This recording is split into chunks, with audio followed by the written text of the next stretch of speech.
Matías Barraza, Presente.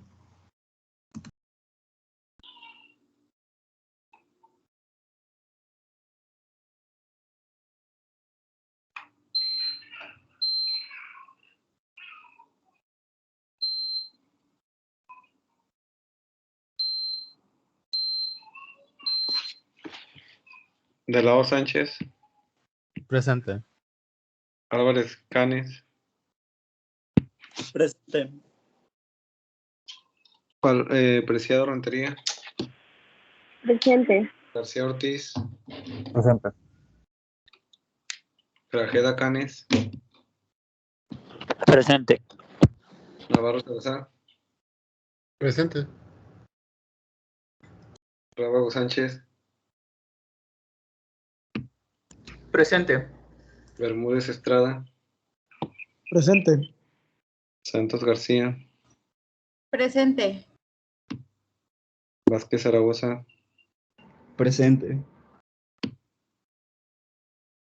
Valenzuela Mesa, Presente. Román Díaz, Presente. Ayala Bedoy, Presente.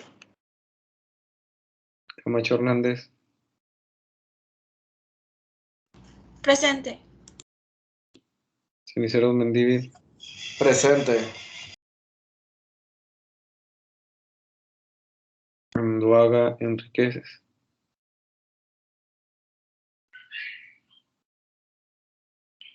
Dávalos Félix, Dávalos Félix, Presente. Bojorquez Rodríguez, Presente. Borges Eseña, Presente. Conejo Amavisca, Presente. Portillo Terán, Presente. Mezquita Rivera, Presente. Saucedo Guerrero,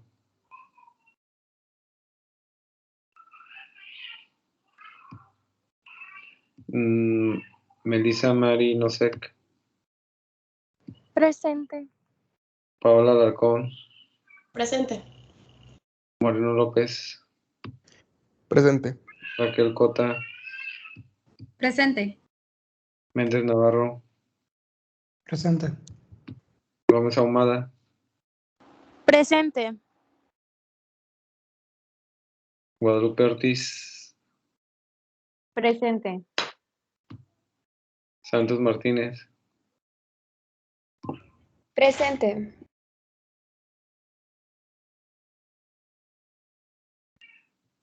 Saucedo Guerrero,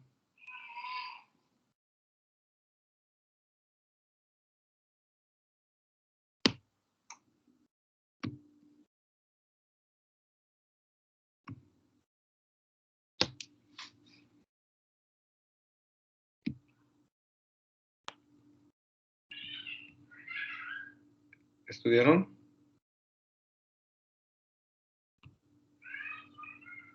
Sí, maestro. Sí.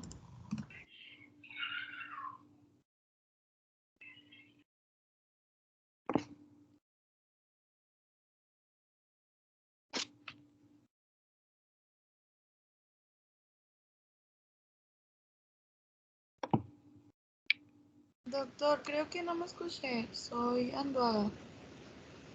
¿No te volví a nombrar? No. Entonces,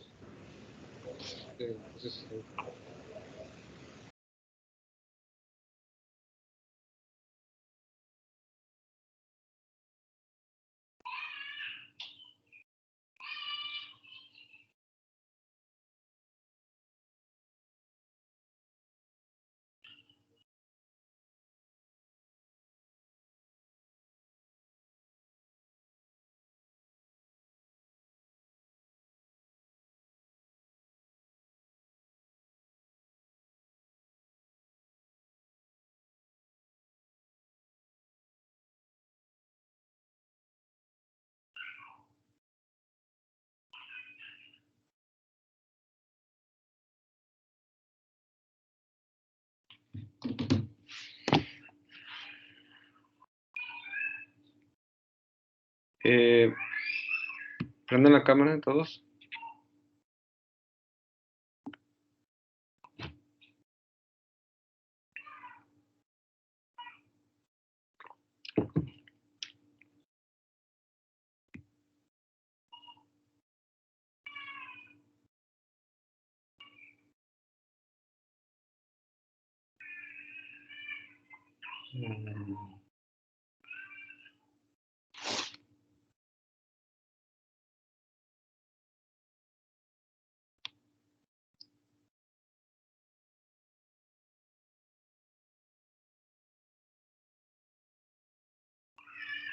¿Quién me puede decir por qué?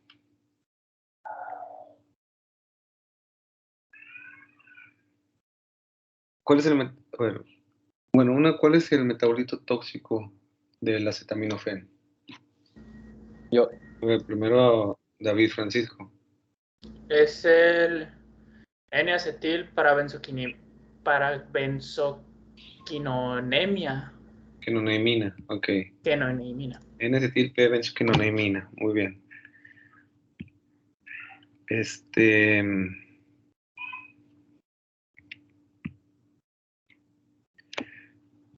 ¿Cuál es la fisiopatología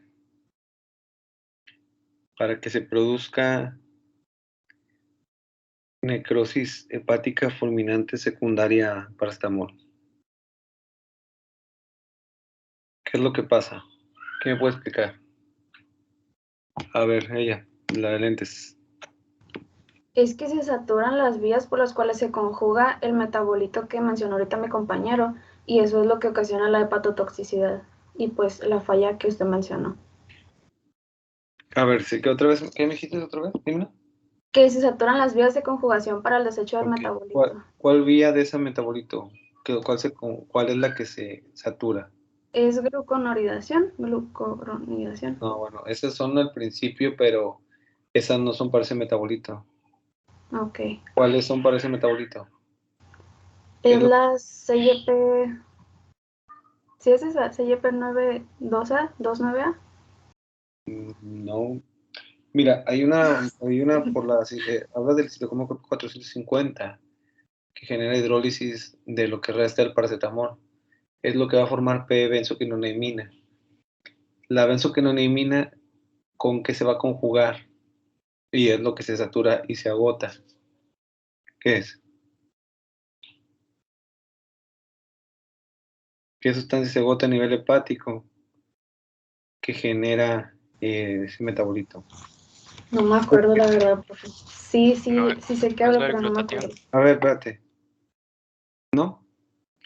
A ver, acuérdense que tienen que primero esperar que le dé la de esta.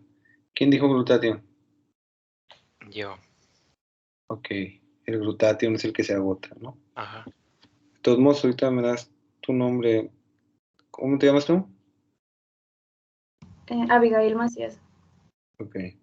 El glutatión es el que se agota, ¿no? Exactamente.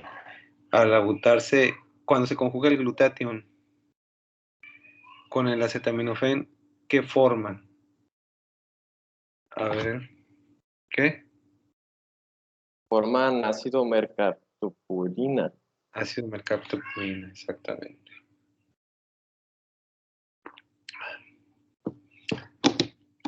Otra pregunta.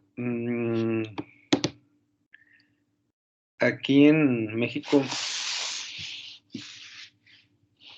bueno, ¿quién me puede decir cuál es el antídoto de la intoxicación por paracetamol? A ver, la de... no, tú ya participaste. A ver, otro. Él. Es N-acetinecina, algo así, y carbón activado, ¿verdad? Acetilcisteína. Ah. Ok, ¿quién me puede decir, por ejemplo, si la paciente si no sabemos a qué hora se consumió el paracetamol, la paciente está indicado darle el carbón activado. Y a su vez, también dar N-acetilcisteína. El carbón activado sirve para que las sustancias que están a nivel del intestino, a nivel del lumen intestinal o del lumen gastrointestinal, se unen al carbón activado y no se absorban. El carbón activado no se absorbe y así como vas, se tira, ¿no? En este caso, cuando no, en nuestro medio no hay acetilcisteína intravenosa, solamente hay vía oral. De tal manera que si está en las primeras 4 horas, o no simplemente no sabemos a qué hora le ingirió el fármaco, o en qué momento ingirió en forma accidental ese acetaminofén, está indicado darle a carbón activado. Pero también está indicado darle acetaminofén, que diga N-acetilcisteína. Por lo que les acabo de decir, ¿qué se puede hacer entonces? ¿Se puede dar junto o no se puede dar junto?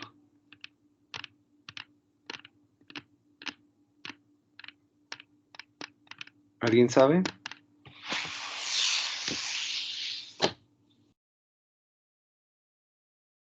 ¿Sí? ¿Saben o no?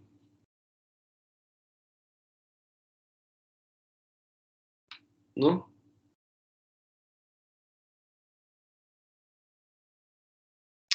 Bueno, está bueno.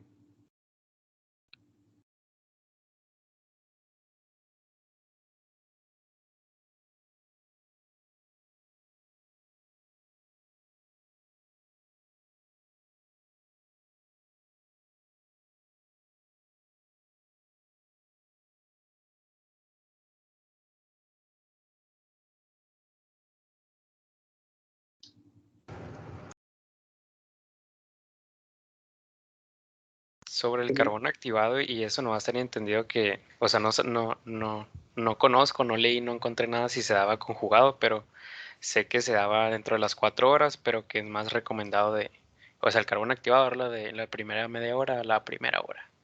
Pero si se da conjugado, ni idea. Sí se puede dar.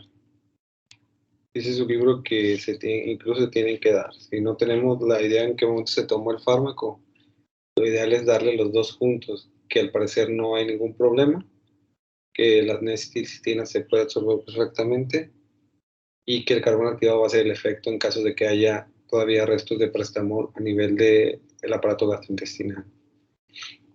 Porque sonaría así como contradictorio decir, bueno, ¿para qué la N-acetilcisteína si el carbón activado se lo va a agarrar y no lo va a absorber, ¿no? Resulta que sí se absorbe. ¿Quién me puso? ¿Quién me dijo el metabolito tóxico? ¿Cómo se llama? Rábago Sánchez. Rábago Sánchez, ¿qué? David Francisco. ¿Quién me dijo con qué se conjugaba?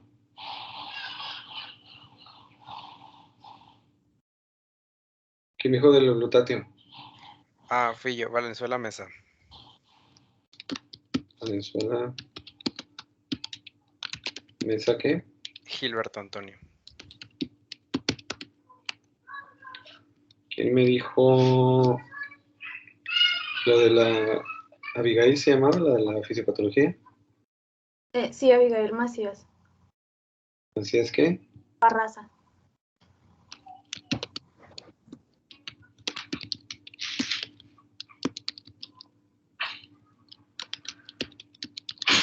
¿Barraza qué? Nomás Abigail Macías Barraza. Abigail. Sí.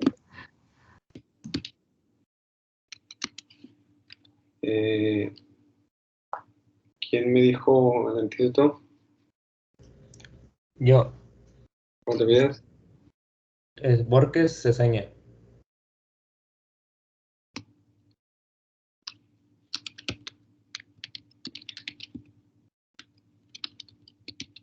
¿Nombre? Luis Ángel. ¿Eh? Luis Ángel. Luis. Ok. ¿Quién me dijo?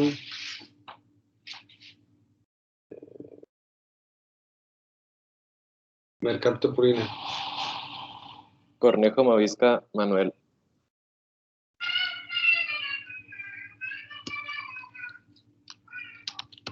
Cornejo Amavisca.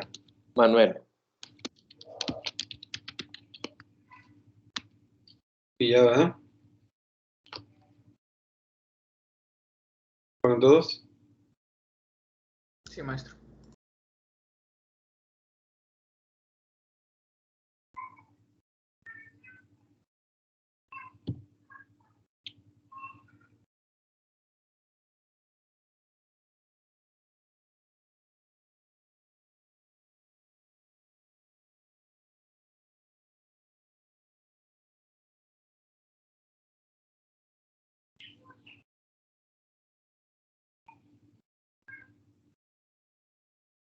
¿Sí una presentación?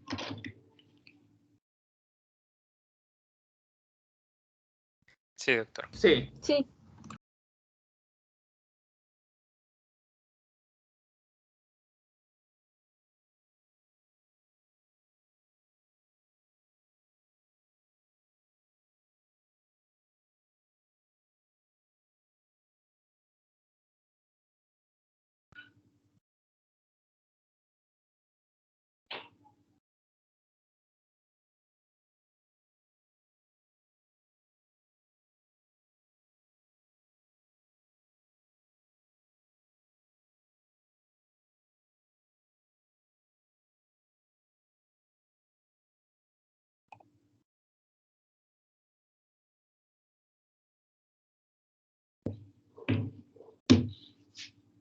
Bueno,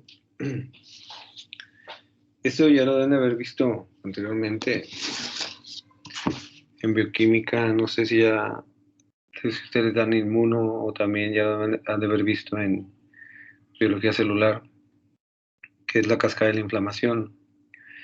Sabemos que uno de los sustratos más importantes que se requiere para la inflamación es el ácido araquidónico tomado de las membranas fosfolipídicas de diferentes células.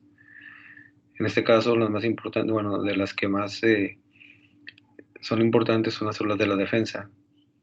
Pero también sabemos que a nivel renal, en otras células puede haber, producción de ácido araquidónico y formación de sustancias a partir de ácido araquidónico. Las lipoxigenasas y las ciclooxigenasas son las que se van a encargar de formar mediadores inflamatorios a partir del ácido araquidónico. En este caso, lo que más nos compete es la COX-1 y la COX-2, que son las ciclooxigenasas, o también llamadas, ¿cómo creo que les llaman peroxidasas también, que se van a encargar de oxidar el ácido araquidónico para formar prostaglandinas y tromboxanos, ¿no? Que son sustancias importantes en la cuestión inflamatoria. En cuanto a la vía de los leucotrienos, las lipoxigenasas 5 son las que se van a encargar de formar leucotrienos, que son también van a formar mediadores inflamatorios importantes, pero principalmente mediadores inflamatorios en cuestiones alérgicas. Por ejemplo, como el asma, se ha visto que los leucotrienos son parte importante y crucial de lo que es el proceso inflamatorio, el proceso del asma, ¿no? En cuanto a la broncoconstricción, el edema de las vías aéreas, etc. Incluso se dice que más que la misma histamina. Los leucotrienos también tienen la facilidad de atraer células de la defensa, principalmente eosinófilos, que perpetúan junto con mastocitos el incremento de lo que es la histamina y perpetúan de alguna manera lo que es la respuesta inmunológica. En cuanto a la COX-1 y la COX-2, sobre todo la COX-2 es la que se va a encargar de generar productos inflamatorios que terminan generando los síntomas en un tejido dañado. E incluso en cuestiones inflamatorias crónicas se ha visto que los componentes de la COX-2 están aumentados de forma importante y son los que terminan dañando al organismo. E incluso en algunos tumores o en algunos cánceres se ha visto que los compuestos que se originan a partir de la COX-2 se están aumentados en forma importante y que incluso pudieran ser parte importante de la fisiopatología de la aparición de tumores o de cáncer en algunos pacientes. Mientras que la COX-1 va a generar más sustancias inflamatorias, no, van a generar sustancias que se van a encargar de lo que es la homeostasis del cuerpo. Por ejemplo, la COX-1 puede producir prostaglandinas que se van a encargar a nivel estomacal o a nivel gástrico de secretar moco y bicarbonato. A nivel renal se va a encargar de lo que es regular el flujo renal gracias a las prostaglandinas. Y a nivel de las plaquetas son las que se van a encargar de la agregación plaquetaria cuando se genera, por así decirlo, algún agujero en un vaso. Bueno, son las que van a encargar de tapar ese agujero para que el vaso ya no siga sangrando, ¿no? Y también a nivel endotelial puede ser parte importante de lo que es la vasodilatación, ya que puede directamente actuar sobre el músculo liso o también generar lo que es óxido nítrico, que es parte importante.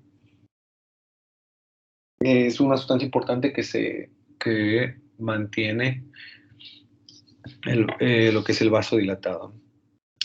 Entonces, la mayoría de las COX, la mayoría de los AINES van a encargarse de ambas COX, o sea, inhibir tanto las COX, por así decirlo, que generan sustancias buenas, como la COX-2, que genera sustancias inflamatorias. Por eso es que los efectos adversos que se producen después del consumo de AINES, sobre todo en cantidades importantes o en uso crónico. ¿Ok? Y bueno, para eso ya hay AINES que se van a encargar selectivamente de inhibir la COX-2, que están hechos para eso. En este caso no son COX-CIPs. Y que disminuyen en forma importante efectos adversos, por ejemplo, a nivel del riñón, a nivel estomacal, pero se ha visto relacionado con otras situaciones como problemas de cardiovasculares o infartos cerebrales. Entonces, hay algunos fármacos que, por ejemplo, se dice o se presume que son inhibidores selectivos de la COX-2 o que tienen una mayor preferencia por la COX-2, pero no dejan de tener efectos adversos que tienen medicamentos que no son inhibidores selectivos. Es el caso del diclofenaco, por ejemplo, que hablan que tiene una selectividad por el COX-2 parecidos a los COX-6, pero uno de los efectos adversos que sigue teniendo es enfermedad acidopéptica, que es muy común en los pacientes que toman en forma crónica o en grandes dosis inhibidores no selectivos de la COX-2. Entonces, y la cuestión también con el diclofenaco es que tiene los efectos adversos que tiene uno no selectivo, pero también tiene los efectos adversos que tienen los selectivos, de tal manera que se ha visto más relacionados con problemas cardiovasculares los pacientes que consumen diclofenaco en forma crónica. Entonces, a lo mejor podemos decir que en vitro sí efectivamente pudiera generar un efecto inhibitorio, a lo mejor selectivo, pero en vivo cambia completamente, ¿no? A lo mejor en vivo genera un efecto no selectivo y por eso es que tiene los efectos adversos que tiene un no selectivo de la COX-2. Y bueno, podemos hablar que el prototipo de todos los AINES es el ácido acetilsalicílico y podemos decir que al menos de los AINES es el primero que salió. No podemos hablar que se haya sido el primero en ser utilizado como un medicamento analgésico porque, si no me recuerdo, el opio creo que todavía es más viejo que los mismos salicilatos, ¿no? Y al opio ya se le daba cierta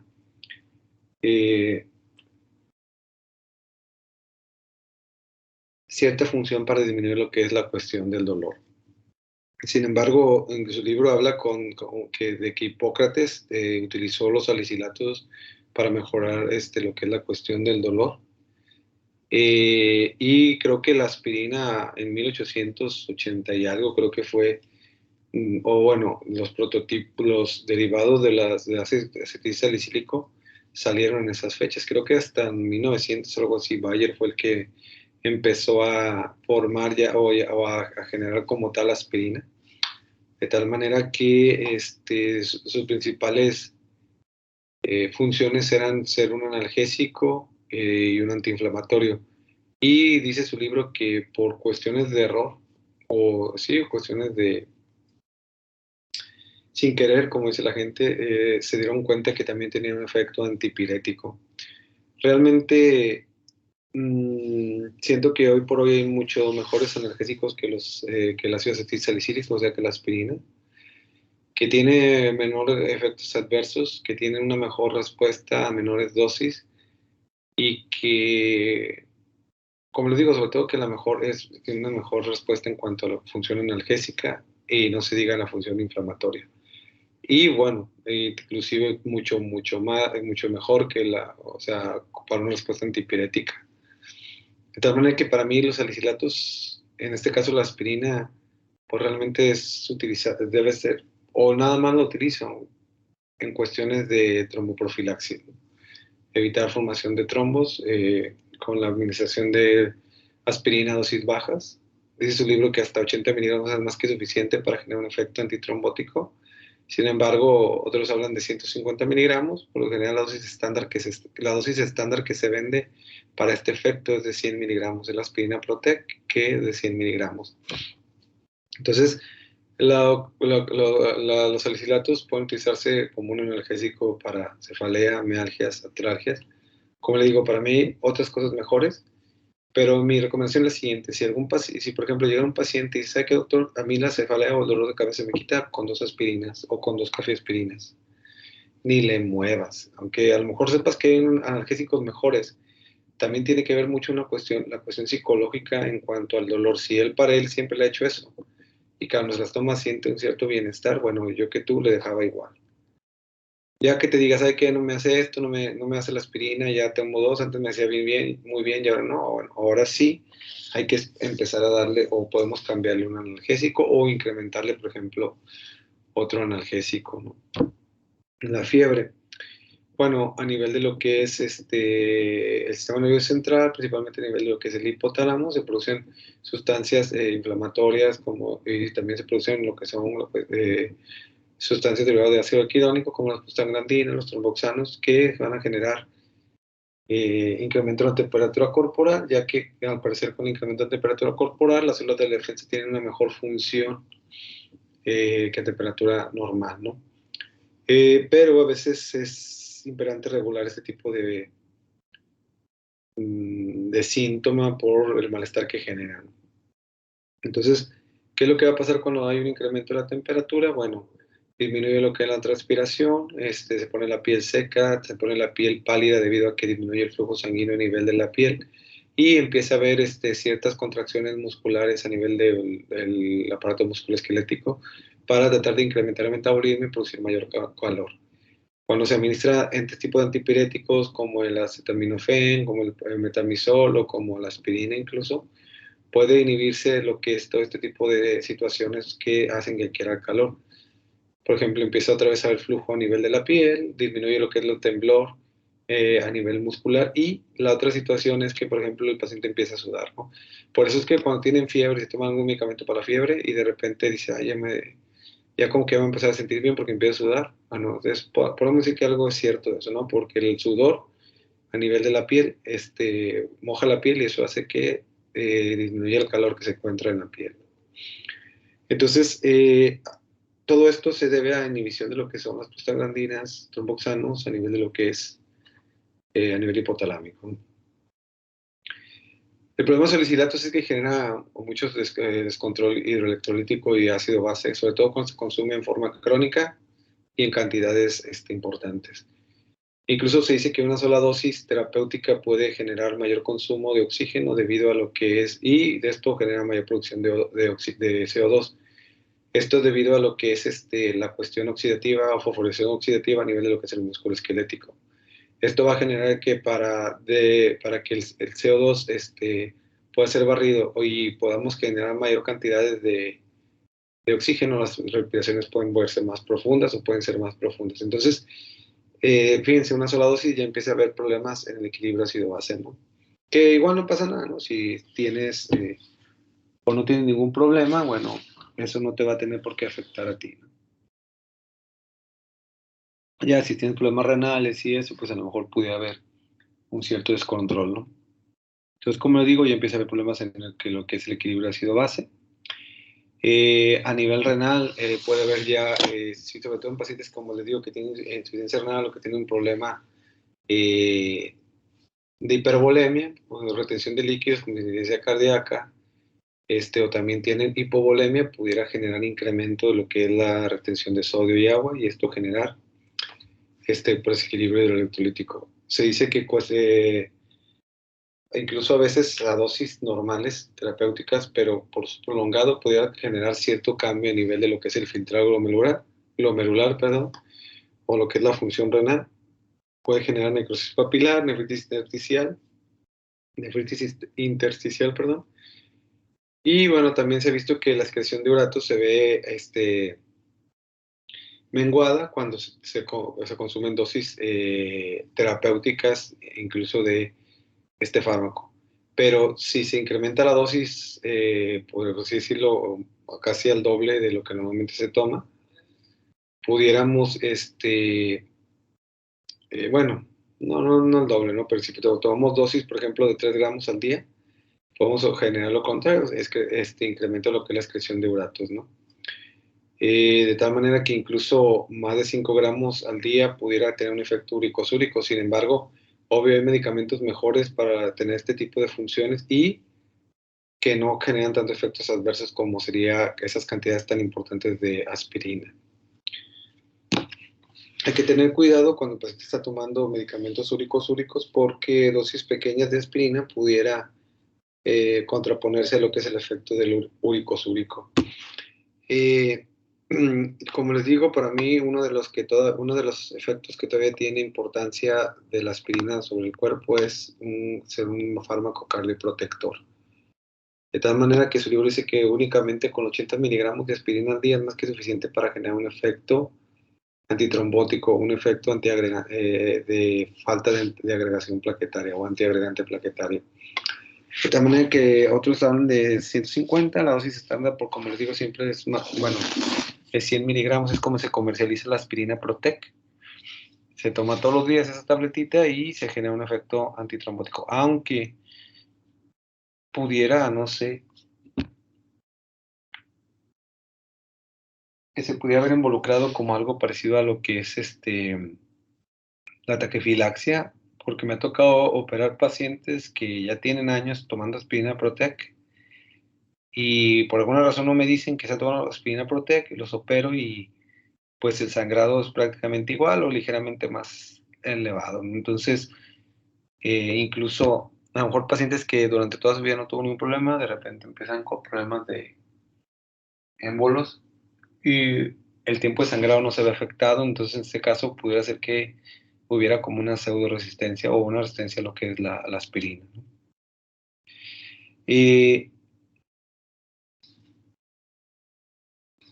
En cuanto a los efectos gastrointestinales, pues es igual que los demás AINES no selectivos, tiene un efecto que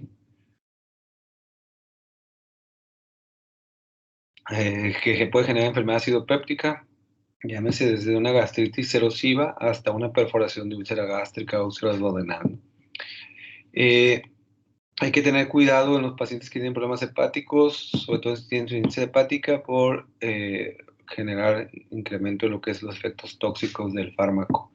Y está proscrito dar este tipo de fármacos en pacientes que tienen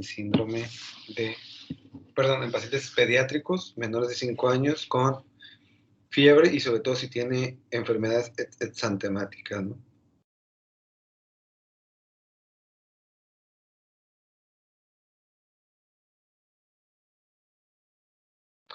Entonces, sobre todo un paciente que es pediátrico menor de 5 años que tiene fiebre, este fármaco de preferencia no darlo porque podemos decir que más del 80%, 70% de los pacientes pediátricos con fiebre tienen que ver con problemas virales.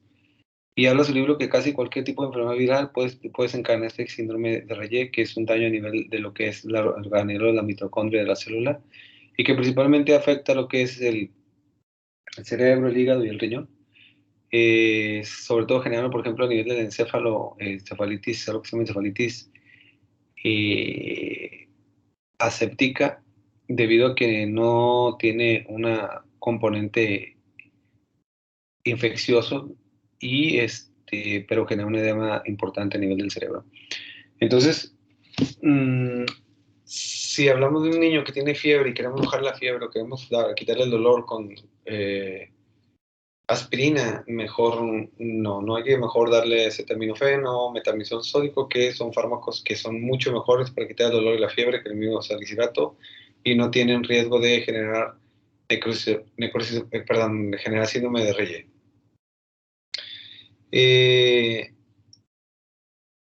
Y sobre todo si el niño tiene una enfermedad exantemática acompañada de fiebre, es todavía más contraindicado dar este tipo de fármacos porque se ha visto más relacionado las enfermedades exantemáticas virales con el síndrome de Reye que el resto de las enfermedades virales, ¿no?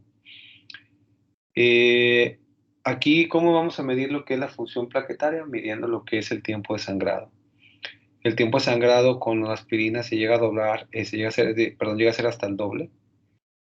¿Y por qué no se da este efecto con otros AINES que no son selectivos, como el naproxeno, por ejemplo?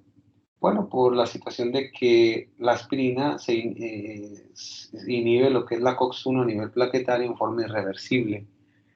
¿Qué quiere decir eso? Que esa plaqueta nunca más en su vida va a volver a generar un trombo. Entonces, ¿qué es lo que pasa? Bueno, que hasta que no se muera la plaqueta, esa plaqueta nunca más forma un trombo. Hasta que se muera la plaqueta o se cae la plaqueta, se va a acabar el efecto del salicilato. O cuando haya nuevas plaquetas que no estén, por así decirlo, contaminadas con el salicilato, ¿no? O con ácido acetilsalicílico. Esa es la situación porque la aspirina sí tiene ese efecto y no el resto de los fármacos o antiinflamatorios no selectivos.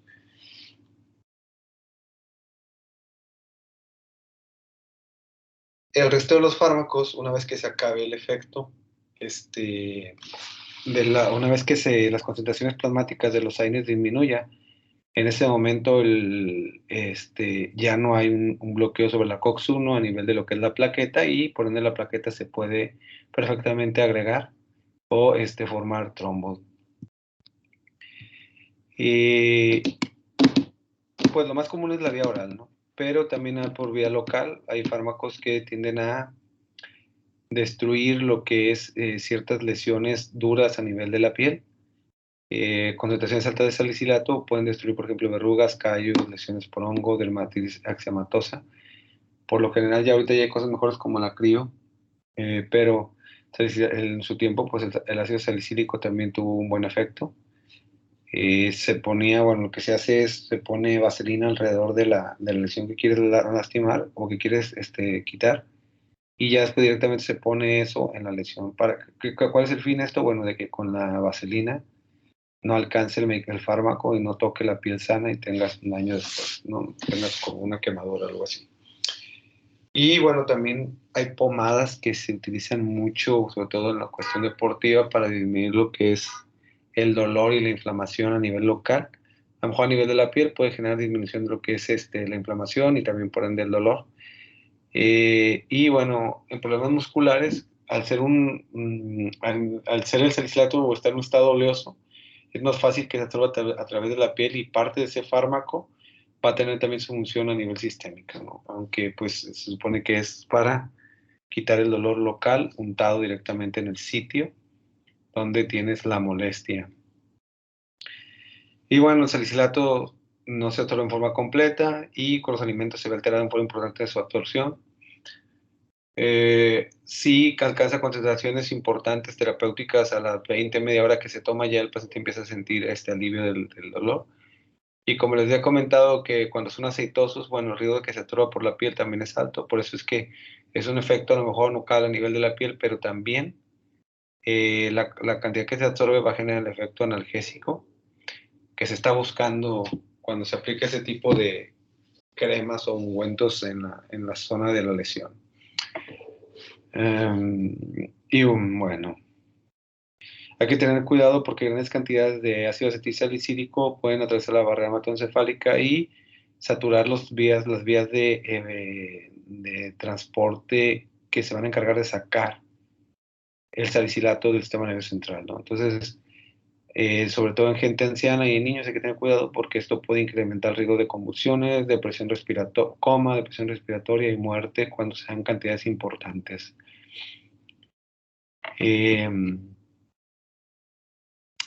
como se había dicho, en 20 minutos ya tenemos unas concentraciones bien de salicilatos para quitar el dolor.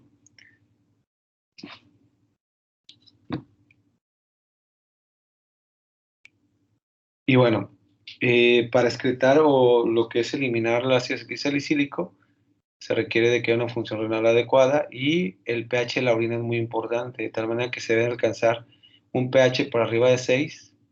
Si es hasta 8 es una mejor opción el pH urinario, ¿no? El pH urinario. Y eso incrementa en forma importante la salida o la excreción de salicilatos en los pacientes que, por ejemplo, tomaron grandes cantidades en forma accidental, y que generó esas concentraciones importantes. Entonces, aquí lo que hacemos es alcalinizar la orina con, por ejemplo, bicarbonato de sodio y de esta manera tratar de forzar la eliminación del fármaco en forma importante. Tinnitus. El tinnitus es uno de los síntomas que aparece en un paciente que consumió en forma aguda grandes cantidades de salicilato o ya tiene tiempo crónico, o es crónicamente, o ya tiene tiempo, por ejemplo, no sé, un par de años consumiendo salicilatos todos los días hasta casi más de 1 gramo, ¿no? Entonces, ese tipo de paciente tiene una intoxicación crónica y lo primero que se ve afectado, o lo que se puede haber afectado, curiosamente, son el oído interno, ¿no? Generar incluso algo de vestibulitis, generar también obvio problemas de la audición, que incluso es relacionado directamente con las concentraciones plasmáticas de salicilatos, ¿no? Y entre más uno tarde en hacer el diagnóstico y retirar el salicilato, más riesgos hay de que el paciente pueda quedar sordo. De tal manera que si en un momento dado tienes un paciente que te dice, ¿sabe qué, doctor? Es que todos los días si no me tomo mi aspirina, pues me duele bien feo lo que tú quieras, ¿no? La cabeza, qué sé yo. Entonces todos los días tomo de 2 a 4 tabletas diarias. Todos los días, valga la redundancia, ¿no? Y cosa curiosa, fíjese que empecé a subir, la presión la tengo bien, pero empecé a sentir subidos de oído, ¿no? O empecé a sentir que todo el mundo me tiene que gritar para escucharlo. O no siento que escuche a las gentes en forma adecuada. Júrenlo que una de las situaciones que puede generar ese tipo de problemas es que el paciente tiene un consumo crónico de salicilatos y que lo más seguro es que los niveles plasmáticos estén altos, generando ese tipo de problema. Entonces, aquí hay que suspender el ácido acetilsalicílico, ¿no? Y bueno, hay otras preparaciones como lo que es salicilato de sodio, ácido salicílico, hidrolizado de salicílico como tiocilacilato de sodio, salicilato de colina, salicilato de magnesio y salicilato de colina y magnesio, ¿no? Pero realmente nunca he visto yo este tipo de presentaciones. La que yo he visto es la aspirina. Bueno, hasta 650 miligramos cada 4 horas. Es la dosis que se puede dar al fármaco. Podemos dar 1 gramo cada 8 horas, cuando mucho. Solamente si tiene dolor, ya cada 8 se me hace mucho, pero bueno, podemos dar hasta esa cantidad. Como le digo yo, prefiero otros fármacos para la cuestión de la fiebre, el dolor, la analgesia, etcétera, que el ácido acetilsalicílico. Pero como les vuelvo a decir, si alguien ya dice que siempre se cura con eso, ni le muevas. Sigue dándole lo mismo. Al menos que te diga, no, ya no me hace efecto, bueno, cámbiale y yo te recomendaría darle metamizol sódico, que es un mejor analgésico y un mejor antipirético. Carece de efecto antiinflamatorio, pero si únicamente estás buscando el efecto analgésico, es excelente este fármaco. Más que el paracetamol.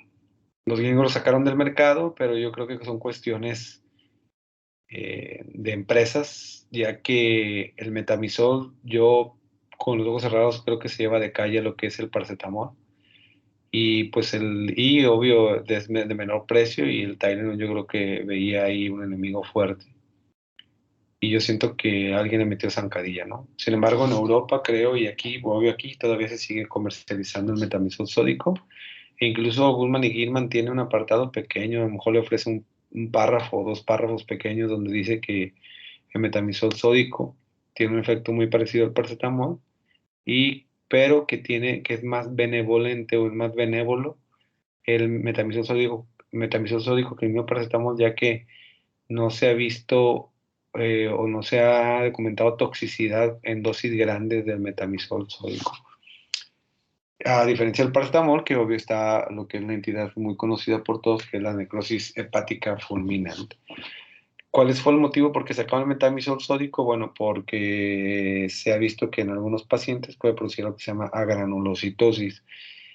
Yo creo que del montón de pacientes que le he dado metamizol sódico, solamente cuando estaba residente me acuerdo que le dábamos metamizol sódico, nada más 2 pacientes, o 3 creo, han presentado algún tipo de alteración hematológica, como disminución de los neutrófilos, etcétera. Pero esos pacientes también estaban tomando todos fenitoína o fenidelantoína, que también este tipo de fármacos puede generar problemas a nivel de la médula ósea.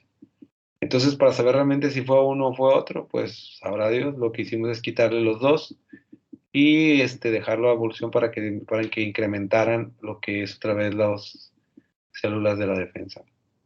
Entonces, como les digo, realmente es raro que pase eso, es muy raro, pero bueno, pues ahí está siempre el riesgo. Es más común que pudiera generar toxicidad, podría generar problemas los salicilatos que el metamizol sódico, ¿no? Bueno, como antipirético, como les digo, no se lo recomiendo. Es una dosis muy alta, intervalos muy cortos, y la verdad la duración del efecto es muy pequeño, ¿no? A diferencia del metamizol, que dura más tiempo. Para analgesia, sí puede ser una solución el salicilato, como el cefaleas, atralgias, mialgias. Ojo, dismenorrea. La dismenorrea, tratarla con aspirina, bueno, si sabemos que es un antiagregante plaquetario, pudiera incrementar el riesgo de sangrado en este tipo de pacientes y prolongar más lo que es la dismenorrea, el tiempo de la menstruación. Aquí lo ideal, y como les digo, no es un analgésico que normalmente se utilice para eso, pero si por ejemplo te llega y sabes que a mí me dan dolores muy fuertes, es el único que me lo quita, pues tómatelo y cuando te sientes bien no te va a pasar nada, no si sangras un poquito más. No es que se vaya a desangrar la paciente, ¿no? Pero sí puede haber incrementado el sangrado en ese tipo de pacientes. ¿Qué les iba a decir?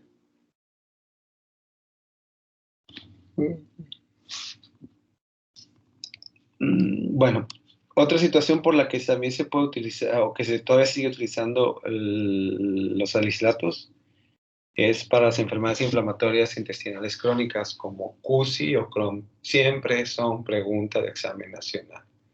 Les pueden preguntar cualquier cosa, tratamiento del CUSI y del Crohn, cuál es una y cuál es la otra, de qué se caracteriza una y la otra. Sabemos que el Crohn son úlceras en todo lo que es el aparato digestivo, que quiere decir que desde la boca hasta allá donde les conté pueden presentar úlceras el paciente. En cambio, CUSI por lo general afecta lo que es las partes terminales del colon. Por eso también algunas veces le llaman retrosigmoiditis. Por eso también le llaman colitis ulcerativa, porque especialmente pueden afectar lo que es el colon, sobre todo la parte distal. El tratamiento es a nivel local para disminuir lo que es la inflamación. El tratamiento es con una sulfasalacina más un salicilato. Ese es de los mejores tratamientos, se llama sulfasalacina. Perdón, le dije sulfasalacina, no, es un antibiótico derivado de las sulfas y un derivado del ácido acetilsalicílico, como es de los salicilatos, perdón, como es la mesalamina, más sulfapiridina, que es la sulfa. Van a formar sulfasalacina, que es el fármaco que normalmente se dan en CUSI y en Crohn, para disminuir la inflamación a nivel local. La mesalamina también se puede dar. Y en este caso, por ejemplo, en pacientes con colitis ulcerativa podemos utilizar supositorios o enemas, ya que el daño más bien es, incluso hay una proctorrectitis, o como le llaman, bueno, donde hay una inflamación tanto de lo que es el recto, partes terminales del colon, y los enemas, los supositorios, es más que suficiente para generar un alivio en este tipo de pacientes. Mientras que en el Crohn, pues al haberse afectado todo el tubo digestivo, bueno, darlo por vía oral, tanto una como la otra, puede mejorar en forma importante la cuestión inflamatoria y la formación de úlceras. También la mesalamina y la sulfasalacina también son fármacos que pueden actuar a nivel de la artritis reumatoide. Realmente no sé cuál sea el mecanismo exacto, a lo mejor tiene que ver igual que el parecido a la aspirina, generar un efecto antiinflamatorio, pues ya que estos fármacos se utilizan principalmente a nivel local, o sea, actúan a nivel local, a nivel intestinal. Sin embargo, mejoran los pacientes con artritis reumatoide cuando se da este tipo de fármacos por vía oral, por vía sistémica, mejoran en forma importante, mejor que otro tipo de tratamientos analgésicos, ¿no? Al parecer lo que tiene que ver es que son inmunomoduladores y que pueden disminuir lo que es la respuesta de las células de la defensa como los neutrófilos, generando disminución de lo que es la inflamación a nivel articular, ¿no? Pero les digo, lo he visto que lo dan mucho en la artritis reumatoide también. Espera un poquito, ¿no? ¿Dudas hasta aquí? ¿Dudas? No, No, maestro, ninguna. No, maestro. No, doctor. ¿Eh? Espérame, pues.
¿Me escuchan?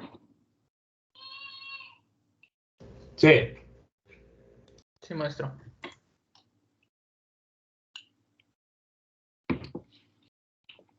Los viejitos y los niños son muy lábiles en cuanto a intoxicación por salicilatos. Ya de por sí los AINES en general, sobre todo en la gente anciana, tienden mucho a generar problemas del sistema nervioso central, como confusión, delirio, incluso puede generar convulsiones en dosis importantes. Los salicilatos todavía tienen más efectos, sobre todo en los niños, y obviamente también los ancianos, de tal manera que no son, pues de hecho los salicilatos tienen poca indicación en los niños, ¿no? A lo mejor dosis antitrombóticas como de 100 miligramos, o sea, dosis pequeñas, incluso en niños más pequeños todavía dosificar menos o sea, disminuir todavía más la dosis.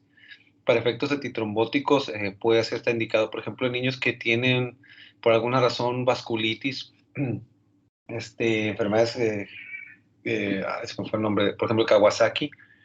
Ese tipo de pacientes a lo mejor sí está indicado dar una tromboprofilaxis debido al riesgo que tienen estos pacientes de formar trombos debido al daño que se encuentra a nivel debido al proceso inflamatorio que se encuentra a nivel de los vasos. Pero de ahí en más, realmente indicar salicilatos a un niño, pues no debería de ser, ¿no? Antes era muy común, ¿no? Antes me acuerdo que todo el mundo vendía, en la tienda de la esquina vendían Mejoralito, creo que es el que tiene, o Desenfriolito, no sé cuál de los dos tiene aspirina. Tenía ácido acetil salicílico, me acuerdo que saben bien buenos, ¿no? Porque eran como aciditos, más un sabor a naranja, y sí sabía como un dulce agridulce, ¿no? Sabía bueno, pues, pero realmente ese tipo de fármaco no debería de existir, ¿no? El paracetamol, el metamizol, podría ser la mejor elección para quitar la fiebre, el dolor en los niños. Y bueno, fíjense, si quisieran de alguna manera suicidarse con salicilato, bueno, la dosis que se ha visto que pudiera generar es por arriba de los 10 gramos en una sola toma, ¿no? Sobre todo en forma aguda, ¿no? No que a lo mejor si te tomaste 10 gramos durante todo el día, puede ser que no pase eso, que corras con la mala suerte y no te pase nada. Pero en cambio, si a lo mejor te lo tomas en una sola toma, si las tabletas son de 500 miligramos, tendrías que tomarte 20 tabletas en una sola toma para llegar a esa dosis, ¿no? Y dependiendo del mono de la pedrada, ¿no? Obvio, a lo mejor para una paciente, mujer de 50 kilos, estaría bien, pero para un hombre que pese 90 o 100 kilos, pues 10 gramos no sería lo suficiente. Entonces, más o menos la dosis tóxica o que puede generar muerte en el paciente, podemos decir, o vamos a tomar la más alta, ¿no? 30 gramos. Y que sí es fácil llegar porque, por ejemplo, en Estados Unidos venden aspirina a granel, ¿no? Así como que si fueran botes de dulce. Venden la aspirina, ¿no? Así, botes gigantes de no sé cuántas tabletas. No sé si alguien ha comprado. Yo nunca he comprado. ¿Cuántas tiene? No sé. Pero, pues sí, lo más seguro es que sí tenga la cantidad de 30 gramos, ¿no? Y bueno, por ejemplo, las pomadas que tienen salicilato, por ejemplo, por lo general vienen combinadas de salicilato más mentol. Son esas que dan como calor y pues generan un efecto analgésico, como les digo, local a nivel de la piel, pero también se alcanza a absorber por ser fármacos de consistencia oleosa, atraviesan perfectamente la piel y se van a nivel sistémico, generando una mejoría también de los síntomas debido a ese ingreso del salicilato por vía tópica. De tal manera que la muerte se puede dar se puede dar una intoxicación importante cuando llegas a los 4.7 gramos. Si se fijan en el frasco, creo que esta es la cantidad que tiene el pomo. O sea, todo el frasco tiene 4.7 gramos. ¿Qué quiere decir? Que si no te gusta tomar pastillas por alguna razón, pero quieres suicidarte con salicilatos, bueno, pudieras untarte todo el frasco, ¿no? Untarte todo el frasco. Claro que si mides a lo mejor 1.5 metros, a lo mejor no creo que te alcance, ¿no? ¿Por qué no te va a alcanzar? Porque la superficie corporal no va a ser suficiente para la absorción. O sea, te vas a embarrar fármaco sobre el fármaco que va a estar muy difícil que se absorba. Entonces, lo ideal es tener una superficie de absorción amplia para poder, que esas cantidades de fármaco se alcancen a absorber, ¿no? Entonces, obvio no, cuando te untas pomada no te untas todo el frasco, ¿no? Entonces, pues les digo, esta es la cantidad que se requiere en cuestión untada o en cuestión de tópica. Bueno, cuando hay una intoxicación crónica, por ejemplo, un paciente que consume a lo mejor 1 gramo todos los días, 2 gramos todos los días, porque siempre tiene dolor de cabeza,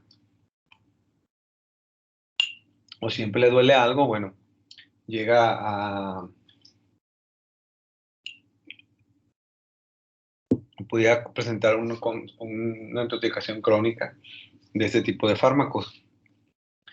Se llama salicilismo, de tal manera que el paciente puede presentar cefalea, vértigo, mareo, somnolencia, pérdida de la audición, de tal manera que la pérdida de la audición está muy relacionada con las concentraciones plasmáticas del salicilato. Se llama que es una concentración directamente proporcional. Entre más salicilatos, mayor pérdida de la audición, ¿no?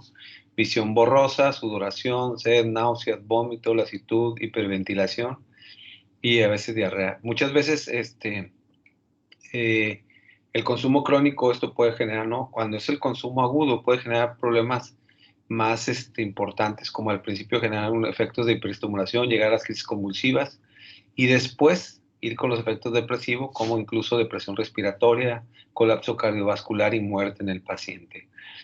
Uno de los principales síntomas, o bueno, uno de los síntomas más curiosos que se puede dar en pacientes con salicilismo o con intoxicación por salicilatos es las cuestiones a nivel óptica, ¿no? Que pueden ir desde lo que es la pérdida de audición, tinnitus, e incluso también daño vestibular generando vértigo. Y como les digo, es directamente proporcional a las concentraciones plasmáticas, de tal manera que cuando hablamos que el paciente tiene problemas auditivos, estamos hablando que por lo menos tiene 200 a 450 microgramos por mililitro en plasma. Hablamos de una cantidad bastante importante, que es necesario, si no el paciente quiere quedar sordo o tener problemas más como estos, suspender el fármaco en forma inmediata, ¿no? Y bueno, sobre todo en viejitos pudiera presentar ese tipo de situaciones, ¿no? Confusión, psicosis, delirio, estupor e incluso a dosis terapéuticas, ¿no? A lo mejor no estamos hablando de un paciente intoxicado, pero un viejito con cualquier tipo de AINES pudiera generar este tipo de situaciones, ¿no? Y bueno, como les había comentado, bueno, ya una sola dosis de aspirina, incluso en dosis normales, puede generar problemas en el equilibrio ácido-base porque incrementa lo que es la producción de CO2 y el incremento de lo que es la consumo de oxígeno por lo que es el músculo esquelético. Eso puede generar que el CO2 no pueda ser eliminado en forma adecuada y generar un desequilibrio ácido-base. Entonces, aquí la situación es que tenemos que retirar los salicilatos y forzar la alcalinización de la orina para poder desechar la aspirina, ¿no? Y bueno, se habla que lo que es el centro respiratorio puede verse afectado con 350 microgramos por mililitro de concentraciones en plasma de salicilatos y que a más de 500 microgramos por mililitro pudiera ya haber un paro respiratorio, ¿no? Entonces, y obvio, muerte, ¿no? Entonces, hay que tener en cuenta también las concentraciones plasmáticas en lugares donde se pueda medir, ¿no? Pero, por ejemplo, si tienes un paciente con intoxicación por salicilatos y ya llega a esto, bueno, cura lo que está rondando entre estas cantidades y que pues hay que de alguna manera ayudarlo a eliminar los salicilatos e incluso si vemos que no mejora el paciente, llegar a lo que es la hemodiálisis, ¿no? Ah, caray.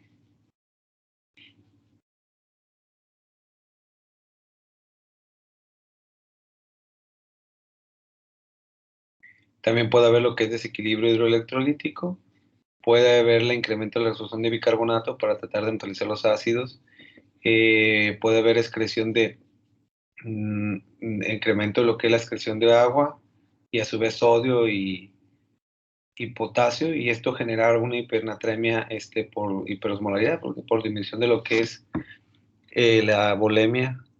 Esto genera que incremente el sodio, pero el exceso también de excreción de potasio puede generar hipocalemia en el paciente, ¿no?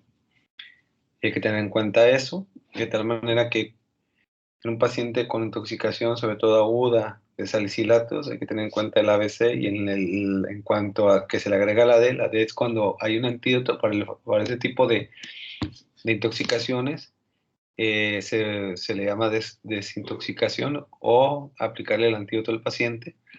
En este caso, la desintoxicación sería al paciente alcalinizar la orina para que alcance un pH por arriba de 6, que es lo ideal para que los salicilatos se empiecen a excretar.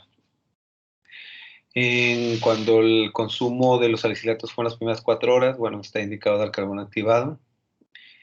Y cuando se encuentra en dosis de más de 1000 microgramos por mililitro, o incluso veamos que el paciente tiene presión respiratoria, vemos que no está funcionando, continúa mal el paciente, bueno, ya sería ideal dar hemodiálisis, ¿no? Por lo general, no creo que en un hospital público va a estar muy complicado que te den las concentraciones plasmáticas de salicilatos. A lo mejor hospitales privados pudiera ser la posibilidad, ¿no? Pero en un hospital público no. De tal manera que aquí la clínica nos lo diría todo, ¿no? Si el paciente continúa con un deterioro respiratorio importante, valdría la pena, porque ya vimos, ¿no? Que por 500 ya el paciente tiene una depresión respiratoria e incluso puede haber un colapso cardiovascular. Y bueno, estamos hablando que el paciente lo más seguro es que tenga más de 500 microgramos por mililitro, o que incluso esté rozando esta cantidad y sea necesario hemodializarlo, ¿no? Hay que monitorizar el potasio, el pH, la glucosa, porque en caso de hipoglucemias, y que no nos demos cuenta, el sistema nervioso puede sufrir en forma importante, el encéfalo puede sufrir en forma importante, incluso generar un edema importante secundario a hipoglucemia. El diflunisal es un fármaco, es un derivado de los salicilatos, que es 4 veces mejor que el ácido acetilsalicílico. Tiene una mejor posología, y también su indicación es enfermedades musculoesqueléticas, artritis reumatoide, osteoartritis. Y la otra situación es que tiene un efecto menor en cuanto a los problemas gastrointestinales y también no tiene un efecto tan importante antiagregante plaquetario como lo tiene la aspirina. Por ejemplo, la aspirina, si yo tengo un paciente que tiene que ser sometido a una cirugía de urgencia, es una cirugía mayor, por ejemplo, de cráneo, podemos decir que casi todas son cirugías mayores, ¿no? ¿Por qué? Porque sangra mucho el cerebro. Entonces, si yo pudiera esperar a la cirugía, por ejemplo, a lo mejor tengo un paciente con un hematoma sutural crónico, que no está muy grande, y el paciente no está tan sintomático, que el paciente no tiene datos de hipertensión intracraniana en ese momento, pero él tiene como antecedente consumo crónico de salicilato por cuestiones antitrombóticas, o sea que todos los días toma 100 miligramos al día. Yo podía esperarme con él 7 días o 5 días a que se acabe el efecto. Bueno, no que se acabe el efecto, más bien, porque no se acaba el efecto, más bien a que la plaqueta que está afectada muera, y bueno, o para que en ese momento ya haya un crecimiento de nuevas, o ya haya una producción de nuevas plaquetas que no están tomadas por el fármaco. Y de esa manera esas plaquetas pueden hacer el efecto trombótico o generar el efecto de disminución del sangrado en las cirugías, ¿no? Esa sería una opción que podemos hacer, pero en el caso de que el paciente requiriera cirugía urgente y no podemos esperarnos tanto tiempo, pues aquí en este caso sería administrarle plaquetas. Durante la cirugía ahí le administran las plaquetas para evitar que incremente el sangrado. En aparecer con este fármaco el efecto es mucho menor que con la aspirina. También puede haber un efecto de incremento del sangrado, pero no tan importante como sería la aspirina. Entonces, hay que tener en cuenta en eso, sobre todo, por ejemplo, hablando de cirugías mayores, incluso una extracción de muela se dice que es una cirugía mayor y que debería el paciente no estar con tratamiento con ácido acetilsalicílico, ¿no? ¿Dudas hasta aquí? ¿Dudas? No, No. maestro.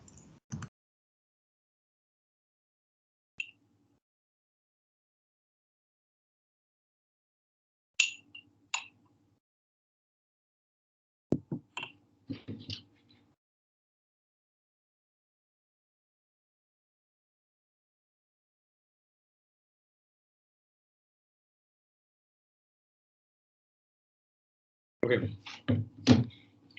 El acetaminofeno, también conocido como paracetamol, su nombre químico es acetilpeaminofeno.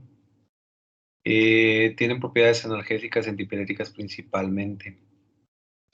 Es utilizado como un analgésico antipirético de venta libre. Bueno, casi todos los AINES son de venta libre. Y su efecto es noble el fármaco, de tal manera que es uno de los fármacos que es predilecto para aplicarse en los niños. Carece de un efecto desinflamatorio, pero a dosis grandes, a dosis mayores de las terapéuticas, puede tener un efecto antiinflamatorio. La situación de que carezca de un efecto antiinflamatorio es porque a nivel de donde se genera la inflamación, por ejemplo, a nivel de un tejido inflamado, por ejemplo, un golpe o algo así, incrementa en forma importante el pH debido a lo que son la oxidación de algunas sustancias por la producción de peroxidasas.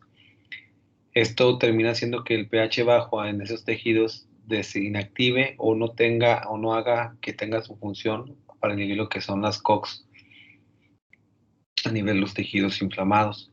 Por eso es que no genera el efecto antiinflamatorio que genera otro tipo de AINES.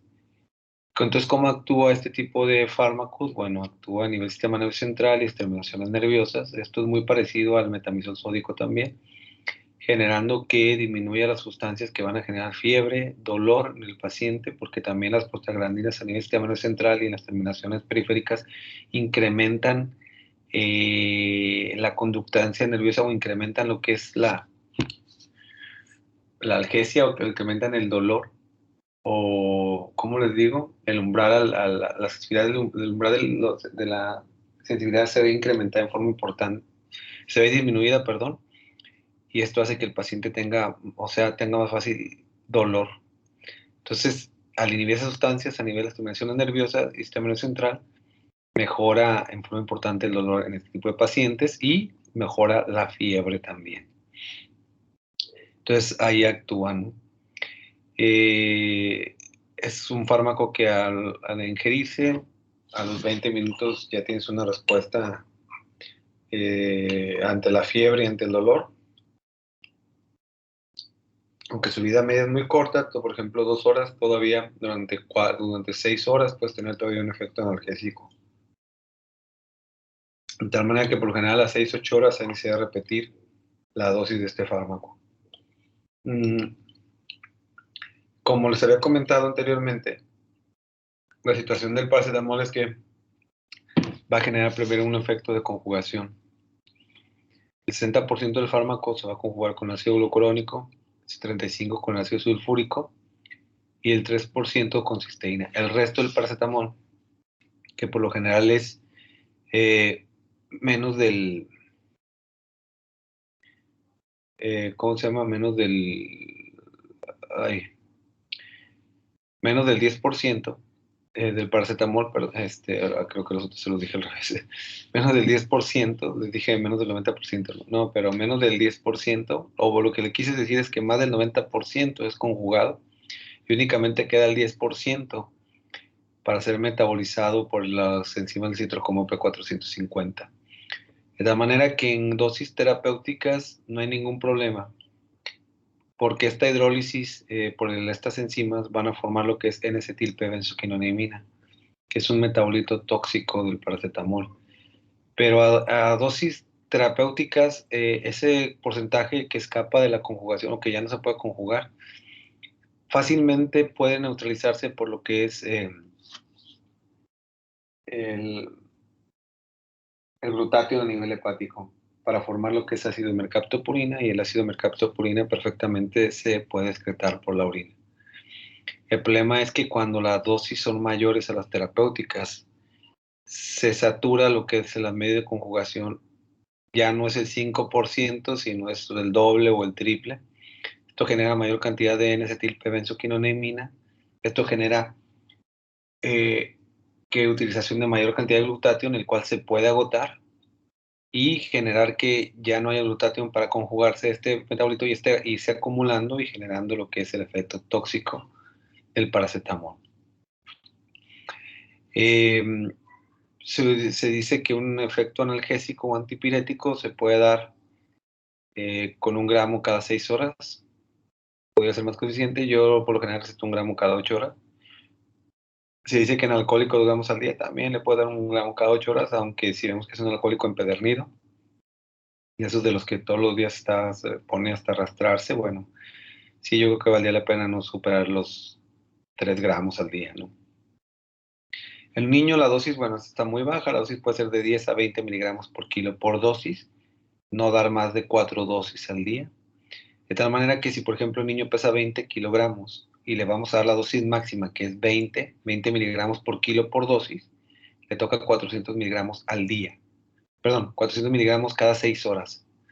Sí, esa es la dosis que podemos darle al paciente. Yo por general nunca les doy el dosis tope, siempre les doy de 15 miligramos, ¿no? Ni 10 ni 20, 15. Le doy 15 miligramos al día. En este caso creo que son 300, si no me equivoco, en un niño que pesa 20 kilos, 300 miligramos cada 6 horas, ¿no? Aquí, bueno, por general el paracetamol no viene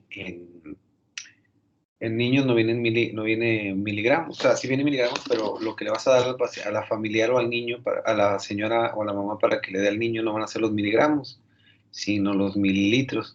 Por ejemplo, una de las concentraciones que normalmente se comercializan es 100 miligramos, ¿qué? 100 miligramos por 1 mililitro, ¿no? Si le pienso dar yo a un paciente a la dosis de 20 miligramos por kilo por dosis, el niño pesa 20 miligramos y le voy a dar, el niño pesa 20 kilos, perdón, y le voy a dar 20 miligramos, ¿cuántos mililitros le vas a dar al niño? ¿Quién sabe? ¿Mm? ¿Cuánto pesa? 20 kilos. Ajá.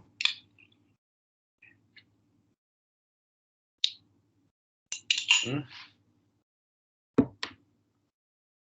¿Cuánto le vas a dar?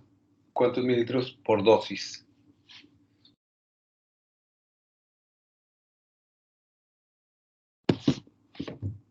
¿Cuánto?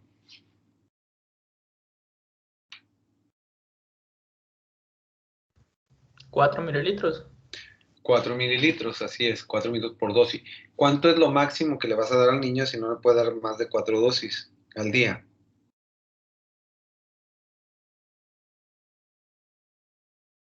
¿Cuántos miligramos o gramos son?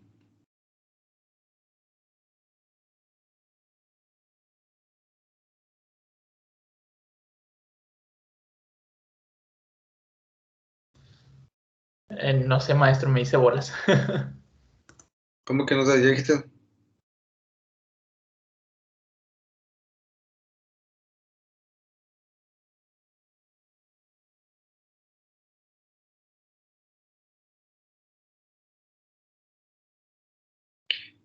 Si le vas a dar 400 miligramos y no van a ser más de 4 dosis al día,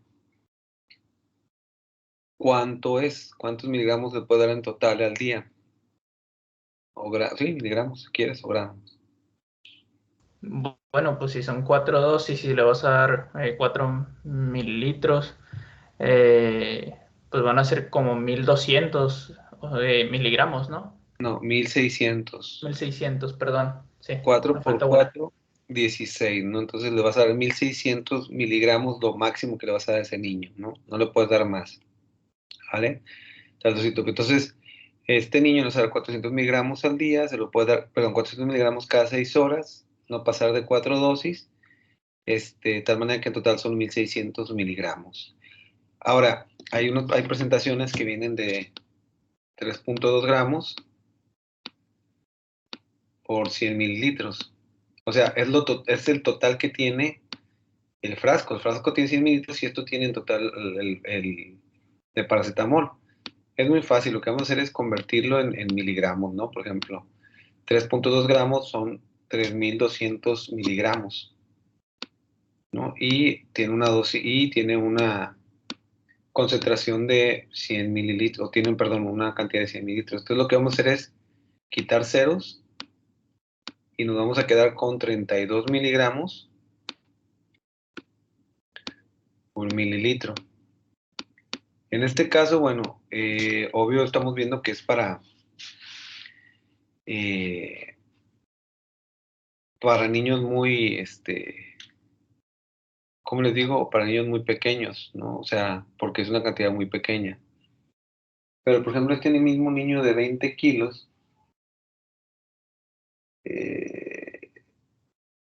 si no más me equivoco, para que le toquen 400 miligramos más o menos, le podemos dar por 2,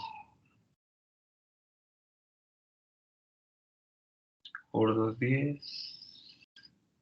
Creo que le podemos dar 16 o 15 mililitros. A ver.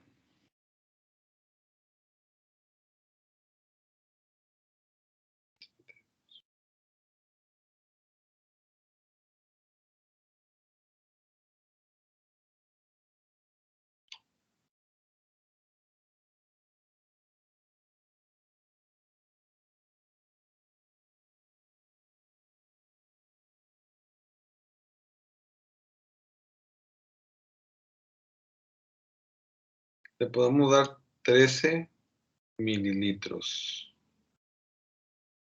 Más o menos, entre 13 y 12 mililitros, ¿no?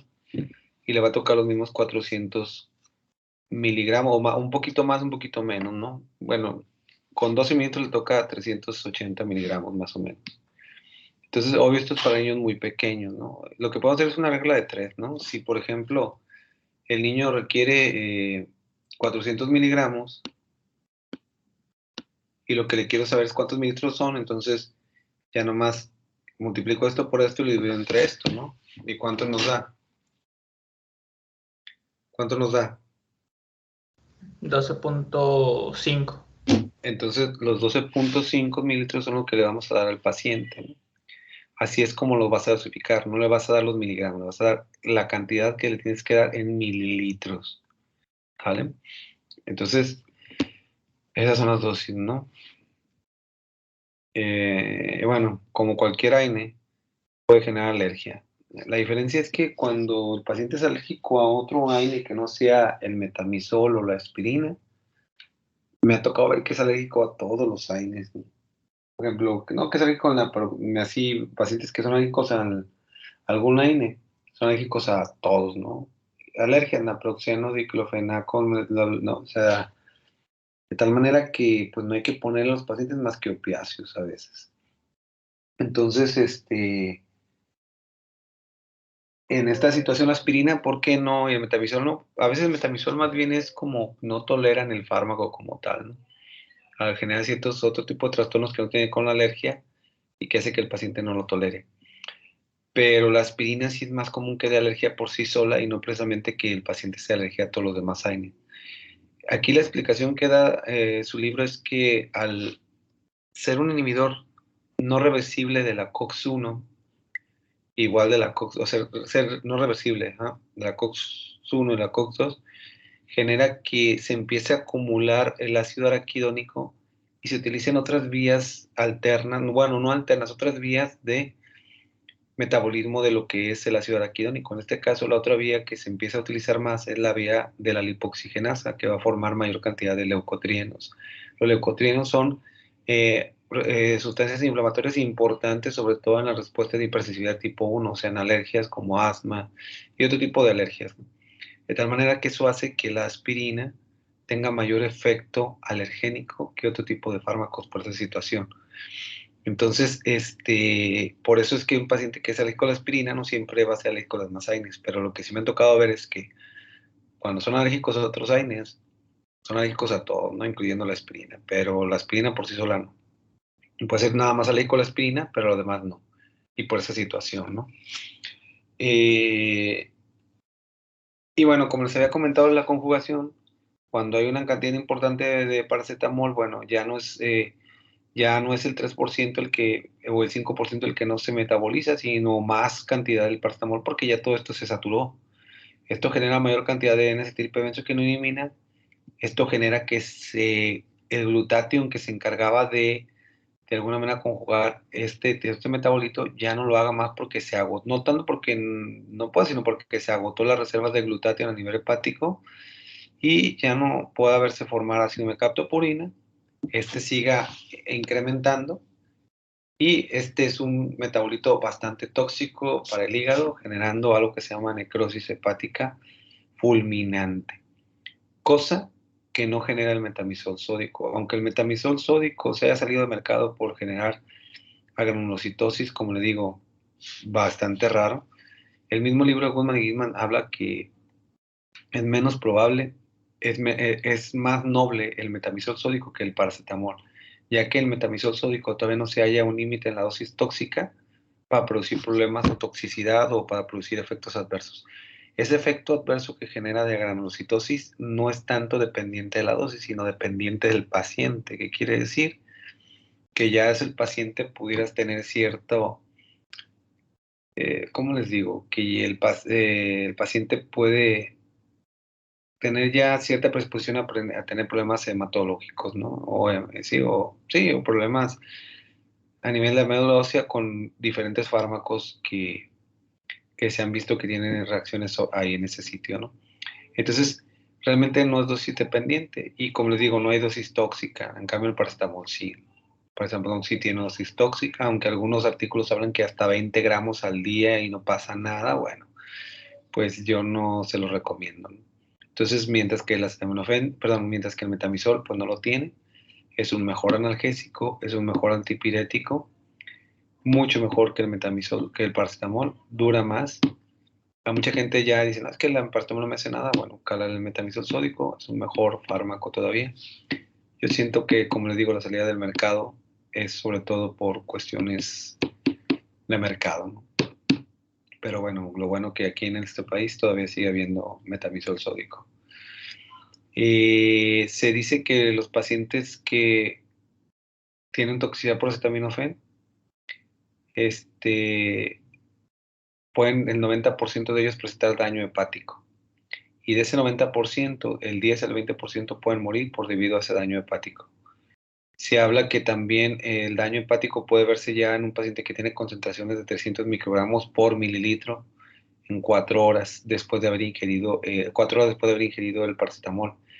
Obvio, y ya hablamos otra vez de esto, ¿no? Que si ya tiene un tipo de daño hepático, o sea, que es el 90% de estos pacientes que tienen toxicidad por paracetamol y que del 10 al 20% pueden morir secundario a ese problema hepático. O sea, a las 15 horas, si continúan con esa cantidad, lo más seguro es que va a haber un daño hepático y el riesgo de morir, ¿no?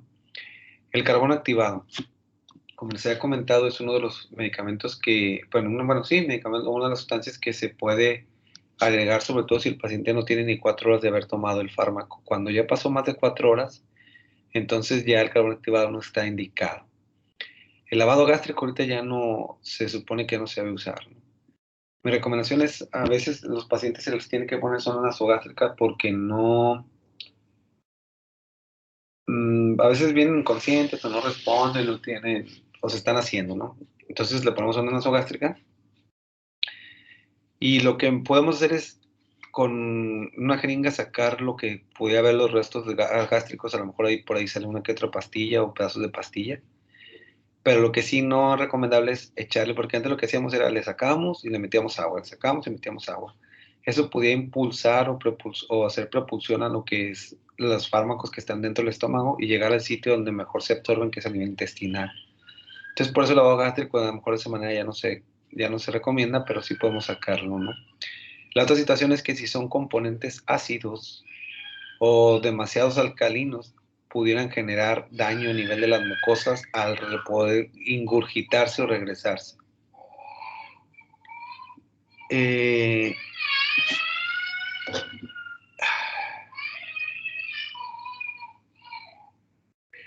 La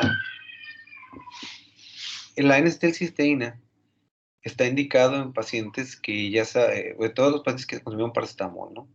Ya sea 4 horas antes, 4 horas después, está indicado darle N-acetilcisteína por lo que puede haberse absorbido.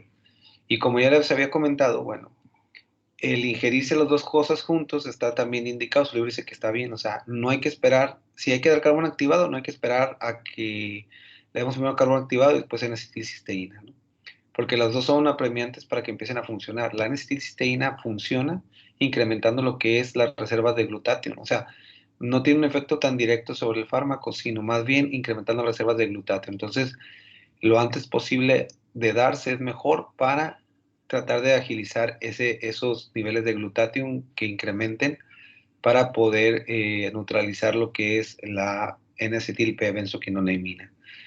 Y como les digo, si no está ni en 4 horas de haber tomado, pues el carbón activado es lo ideal. O si no sabemos cuándo se ingirió, no tenemos idea de qué pasó, solamente que se comió, que se echó un montón de pastillas de paracetamol, bueno, hay que dar los dos juntos. Esta es la dosis de la N-acetilcisteína. Lo ideal sería dar intravenoso y después dar el carbón activado por vía oral, pero desgraciadamente en nuestro medio no hay intravenoso. 150 miligramos, una dosis de carga por kilo en 100 litros de solución glucosada, a pasar en 15 minutos. Después, a pasar a 4 horas, vamos a dar una dosis de 50 miligramos por kilo en 250 litros de solución glucosada. Y luego, por último, hasta pasar a 16 horas es una solución de 100 miligramos por kilo en 500 litros de solución glucosada al 5%. Y por vía oral, pues es diferente, damos una dosis de carga de 140 miligramos por kilo, dosis inicial, y una dosis a intervalos de cada 4 horas hasta completar 17 dosis, 70 miligramos por kilo. Y como les digo, si hay necesidad de poner carbón activado, no hay que esperar a nada y hay que ponerle las dos cosas juntas. Su libro dice que está más que indicado. ¿Ok? Y bueno, los problemas de la N-acetilcisteína, principalmente alergia, ¿no? A lo mejor en esta situación manejar la alergia en los pacientes y a lo mejor al menos que haya problemas de choque anafiláctico, pues valorar no riesgo-beneficio, a lo mejor tener el paciente bien monitorizado, si tenemos la necesidad de tener una vía aérea, un acceso a la vía aérea rápida, pues también estar listos para intubar al paciente, etcétera. Podemos medicar al paciente antes a lo mejor, darle esteroides antihistamínicos para evitar que sea demasiado agresivo, tener adrenalina ahí para, en caso de que de todos modos llegue al choque anafiláctico, podérsela poner al paciente. Pero este es el tratamiento que requiere el paciente cuando se intoxicó por acetaminofén. ¿Dudas? ¿Preguntas?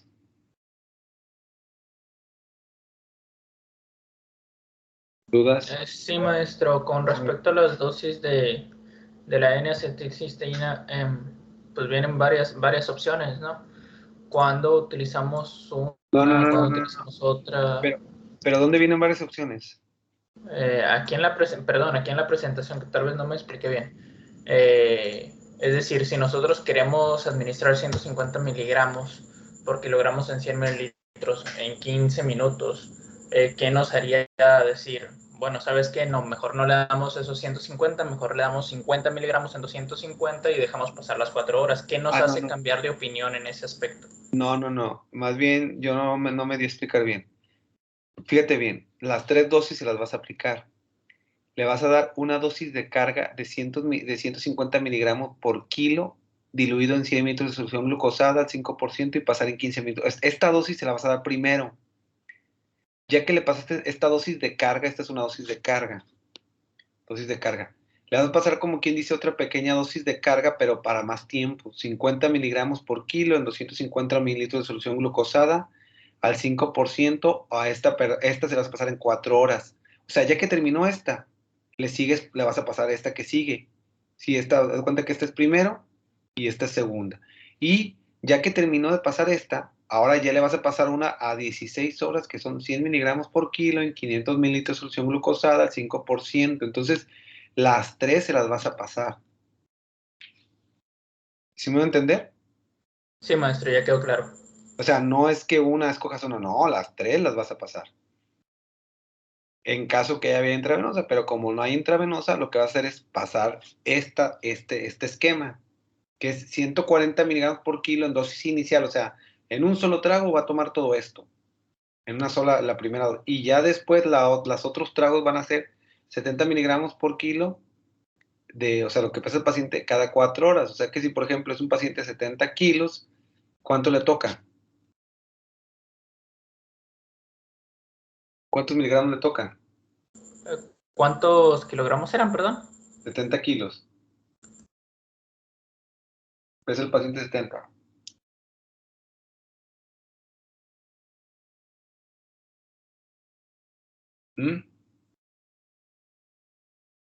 A ver, ¿cuánto es 7 por 7? Son 9.8 gramos. 7 por 7 son 49. A ver, entonces si son 49, ¿cuántos miligramos son? 4.8. Yo pensaba que me estaba diciendo la de arriba. No, la de abajo, 70 miligramos. Entonces le vas a pasar, bueno, ok, vamos por la de arriba primero. ¿Cuánto le vas a pasar? 140 si es un paciente de 70 kilos. Son 9.8 gramos. 9.8 gramos de jalón. Sí. Es lo primero que le vas a pasar. Y después, si pesa 70, bueno, la mitad, ¿no? Entonces, si es 9.8, le vas a pasar 4.5, 4.9. La mitad, 9.8, ¿no? Porque es la mitad de esto. Entonces, aquí está, ¿no? 4.9 gramos cada 4 horas hasta completar 17 dosis. ¿Sí me va a entender? Sí, profe. Por lo general, aquí, aunque no debería ser así, pues, cuando vemos que el paciente no está muy sintomático, que no está así muy, que no tiene síntomas de que esté intoxicado y eso, o que realmente a lo mejor la mujer esta hizo que como que se tomó todas las cajas según ella, pero la mitad la tiró y la otra mitad a lo mejor se pudo haber tomado. O simplemente nada más hizo el pancho y los tiró y se puso tirada a un lado de la caja, no sé, ¿no? Algo hizo para llamar la atención. ¿Cómo te digo? Muchas veces llegan al servicio de urgencias, pues que digan, no, pues que más de 4 horas, ¿no? 4 horas, dale carbón activado a la paciente y mándala a su casa, le damos la primera dosis ahí en el hospital de 140 miligramos, de 9.8 gramos, y el resto ahí se lo llevas, que en su casa se lo tome, ¿no? Que ahí cada 4 horas le dices al papá o a la mamá que se lo tome porque si no, se puede morir, ¿no? Y ahí tienes a los pobres papás, ¿no? A veces, pues lo que quieren es llamar la atención, ahí tienes a los pobres papás encima de ella cada 4 horas dándole la dosis de acetilcistina que le toca, ¿no? Entonces, aquí, pues, no sé si ya me expliqué entonces, o sea, no es escoger una y otra, sino es cómo se va a dar las diferentes tomas o las diferentes aplicaciones intravenosas y las diferentes tomas por vía oral. ¿Sí? Sí. Ok. Sí, ya todo bien. Y con respecto al carbón activado, maestro, la dosis de cuánto es, no sé si la mencionó. No la mencioné. No me la sé. Si mal no recuerdo, es de 1 gramo por kilo, ¿que no? En adultos. No sé, creo que sí. No, la verdad nunca. Haz de cuenta que como en urgencias donde estaba ya había como una medida, así un vasito que lo usábamos para medir. Y la verdad nunca me aprendí nomás me decían, si es un paciente así asado, ponle tantos así, tantos así. Y ya, pero sí, creo que sí, lo que tú dices es 1 gramo por kilo, 70 gramos. No me acuerdo cómo, creo que viene en un botecito. Y cuando llegamos a urgencias, pues nomás realmente, pues calculamos el peso del paciente más o menos y le empezamos a dar carbón activado. Pero sí, porque también como no hay un efecto tóxico, pues no creas que le ponemos mucha atención nosotros, ¿no? Pero sí, alguna vez lo leí, me lo aprendí para el examen, pero pues ya como tengo mucho sin manejar ese tipo de cosas. Pero te digo, realmente pues el único de los efectos adversos que puede producir el carbón activado es estreñimiento, creo, ¿no? Una de las cosas que puede generar. De ahí en más, pues, o a veces el efecto contrario, ¿no? Pero para la mayoría de los pacientes se estreñen. Y ya no para de contar, pero no, la verdad no me la sé y no se la dije. Pero si es 1 gramo por kilo, pues adelante. Y por lo general no crees que pregunto mucho las dosis, ¿no? Pero sí, puede ser, creo que sí es 1 gramo por kilo, ¿no? Dale, aunque 70 gramos se me hace, bueno, no te creas, no es mucho, está bien. Incluso maestros dicen que hasta una tortilla quemada funciona, no sé si sea cierto, ¿no? Pero yo digo que mejor el carbón activado, ¿no? ¿Alguna otra duda o pregunta? Por mi parte no, maestro, gracias. Sí, profe. La administración del carbón activado puede ser por vía oral o también había leído que por vía gasogástrica. Es lo Sí que se te puede. digo, o sea, si el paciente no coopera para tomárselo, porque por lo general llegan y según ellas llegan desmayadas o no saben de sí, pues hay que meter una zona nasogástrica porque no te van a, porque ahí vas a tener que administrarle las dos cosas por zona nasogástrica, tanto la acetilcisteína como el carbono activado. No, sí, claro, es por zona nasogástrica cuando no responde, o sea, por algún lado tienes que meterlo, obvio. Si están inconscientes, está contraindicado meterle directamente la comida por la boca porque pueden broncoaspirar. Ni no se diga, imagínate que se le vaya al pulmón el carbono activado, pues no. Entonces sí, de hecho, obvio es por zona nasogástrica cuando el paciente está inconsciente. ¿Esa era tu pregunta? Ok, sí, y no tiene ninguna diferencia como en el efecto, solo es la vía de administración, no, Es no lo cambia mismo, nada. es lo mismo, más que tú le estás ayudando al paciente. Pues, por ejemplo, si, a ver,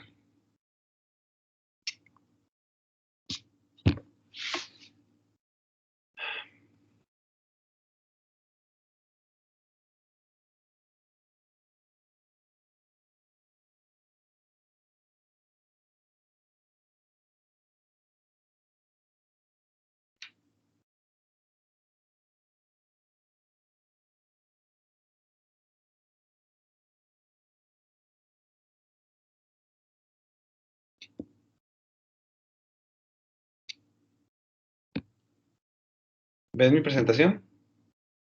Ay, ¿se ve? Sí, ahí está. ¿Sí? Si, por ejemplo, o sea, tú se la das por vía oral, pues bueno, aquí va el carbono activado, va por el estómago, va al intestino, donde puede estar el fármaco, y aquí antes de que se absorba, bueno, lo agarra, ¿no? Lo atrae, y así como llega el carbono activado, con todo el medicamento se va, sin absorberse el fármaco, porque ya está unido el carbono activado. Entonces, si el paciente está inconsciente y no puede deglutir o no puedes ponerla por vía oral porque no coopera, pues lo que haces es le pones la sonda que va directo al estómago y por ahí le pasas el carbón activado, ¿no? Por ahí le empiezas a administrar el carbón activado por la sonda, ¿no? Por ahí con una jeringa le empiezas a inyectar el carbón activado, ¿no? Bueno, no inyectar, bueno, sí, inyectar por la sonda. Y ya, o sea, ¿cuál sería la diferencia en que se lo tomaran por vía oral y se lo pasaras por la sonda? Este es el esófago, obvio, este esófago está más largo de lo normal, pues, pero este es el esófago y este es el estómago. Y por lo general los medicamentos a este nivel es donde principalmente se absorben. ¿Cuál sería la diferencia entonces? ¿Mm? No, pues quería saber si hay alguna diferencia, porque cuando dice la palabra inyectar, pues me suena como que va diluido en algo, pues no sé si eso lo Ah, afectará bueno, pues sí, el carbón distinto. activado de hecho tiene que ir diluido, porque ¿nunca has visto el carbón activado cómo es? Pues he visto nada más las capsulitas, pues, pero esas, según yo, vienen secas, pues no son de solución. Ah, no, el carbón activado incluso te digo, hay como, en ocasiones hay frascos grandes, ¿no? Frascos grandes donde, incluso creo que me acuerdo cuando yo estaba, eran así como que si fueran de esos galoncitos de garrafón grande de agua, así como de 10 litros o cosas así. Así eran de ese tamaño esos garrafones, y ahí agarrabas con un vasito, ni estériles ni nada estaban, pues así las agarras con un vasito y lo diluías en un vaso, en el primero que te encontraras, diluías con agua del garrafón inclusive, o si querías hacer muy nice con solución. Y como estaba el paciente, incluso si el paciente se lo podía tomar, bueno, pero a veces que el paciente, no quiero, sabe bien feo, no quiero, va para adentro zona nasogástrica.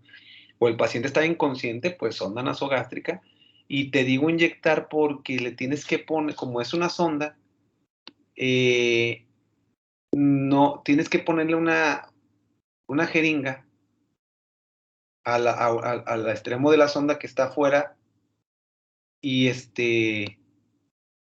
y por ahí pasársela. Lo que puedes pasar a veces es quitarle el émbolo, quitarle esto y con el vasito, por gravedad, subir, por ejemplo, poner la sonda acá arriba con el vasito acá, aquí el vasito le vas a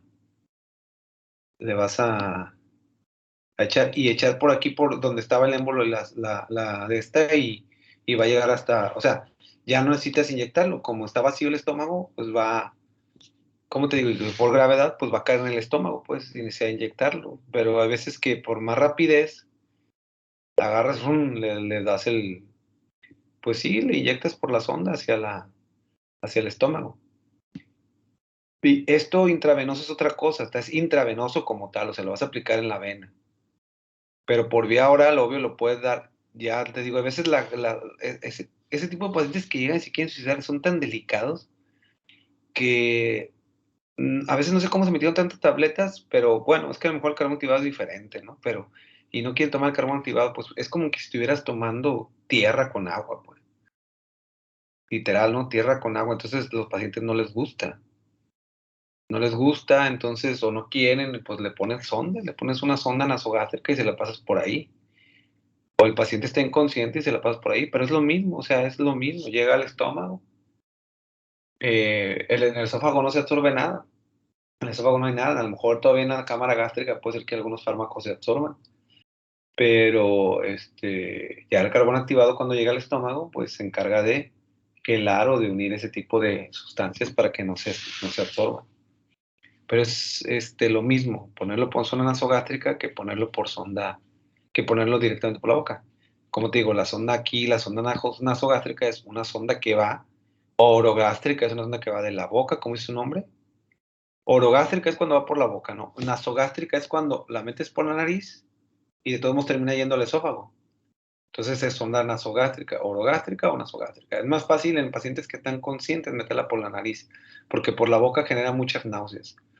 Entonces, llega al estómago y aquí es donde va a vertirse el carbón activado y ya va a ir al intestino, al intestino aquí, ahí me equivoqué, al intestino donde se absorben principalmente los fármacos, ¿no? Pero es lo mismo que tomárselo, lo mismito. ¿Sí o no? Ok, sí, gracias. ¿Alguna otra duda o pregunta?